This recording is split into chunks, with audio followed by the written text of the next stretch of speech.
Will Lil Wayne's conviction and associations with weapons affect his net worth? That's the topic of discussion. Hopefully, I give you some insight and something that you can implement in terms of making you a wealthy rapper.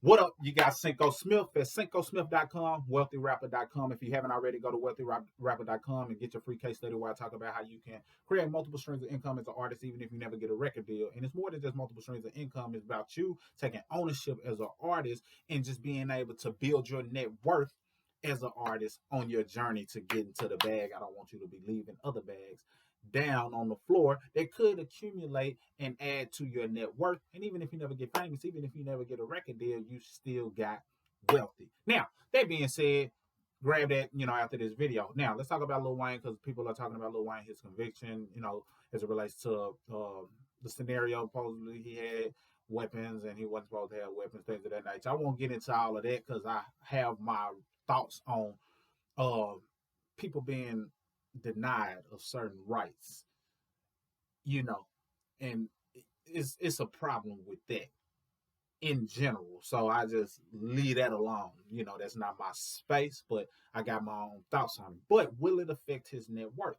Now, this is what you got to understand as an artist, as a creator, when you create certain things, especially if you have your music in a place where it's getting streams and you're getting royalties, things of that nature, you have the ability to create something once that has the ability to pay you for a lifetime. So that being said, he has so much material out that it can definitely pay him beyond, you know, this generation and many other generations to come. His music will be making money regardless over the years because of all of the work that he's put in. And people will always listen to something Lil Wayne related, with things going on right now in his career. I'm sure there's people bumping some Lil Wayne right now because they don't want to see him get locked up. I hear he's facing up to 10 years allegedly. I don't know, I'm not there, so I have no clue. But you just got to understand the power of being able to create something once that has the ability to pay you for life.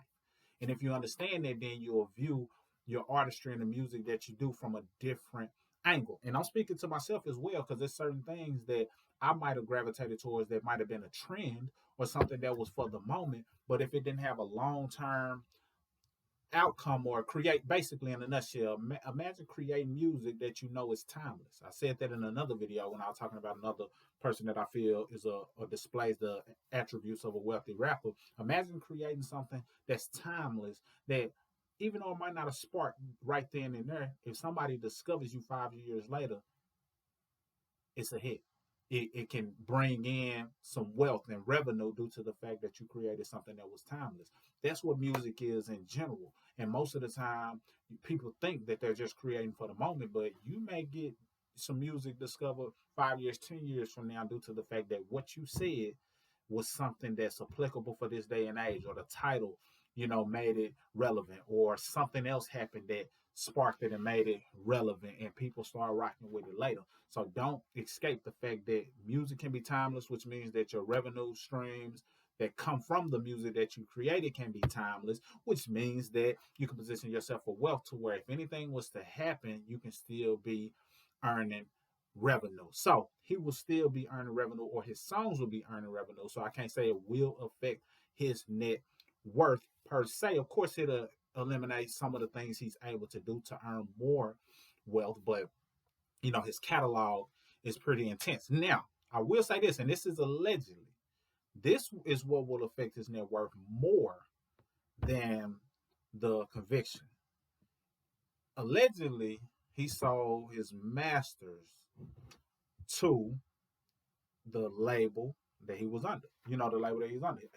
Allegedly, he sold his masters in order to, compensate for different things. That's allegedly. Now, if you sell your masters, that, my friend, taps into your net worth. There's power in ownership, power in your masters. And I'm not saying it works for every person, because some people are at a place where they're just willing to get a deal, give up some of their publishing and give up some of their masters in the idea to go ahead and get some money now, give away some of your rights, and then later you plan to amass a certain amount of wealth. So some people, that's their strategy. They want to give away their masters temporarily just to acquire more wealth because now they're in the game. So different people have different strategies, but ownership of your masters has the ability to pay you more if you go about pushing it and marketing it and putting it in a position to where it's timeless. When you do start getting paid, you're getting more of that. But with his catalog, if he was to sell his masters, that automatically does affect his net worth more than the conviction, in my honest opinion. So, what I want you to take away from this? I want you to take away the fact that what you can create or what you create can end up creating revenue for you from a residual standpoint, a royalty standpoint, for a lifetime, to where if something ever happened, you still can be generating some revenue. But it's better if you have ownership of that revenue generator, because if you have ownership in it, the revenue that you generate from it can be in abundance, can be more than what it would be if you didn't have ownership.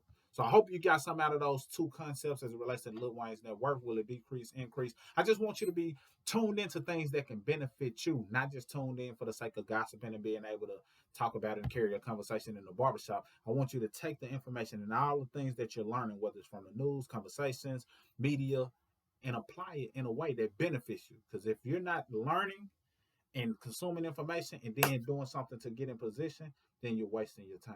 And I don't want you to waste your time, especially if you tuned in to me at cincosmith.com and wealthyrapper.com. That's all I got for this video. Let me know what you think. If you haven't already, thumbs up, hit that subscribe, hit that bell notification. Got some good things that I feel will make you a wealthy rapper coming down the pipeline.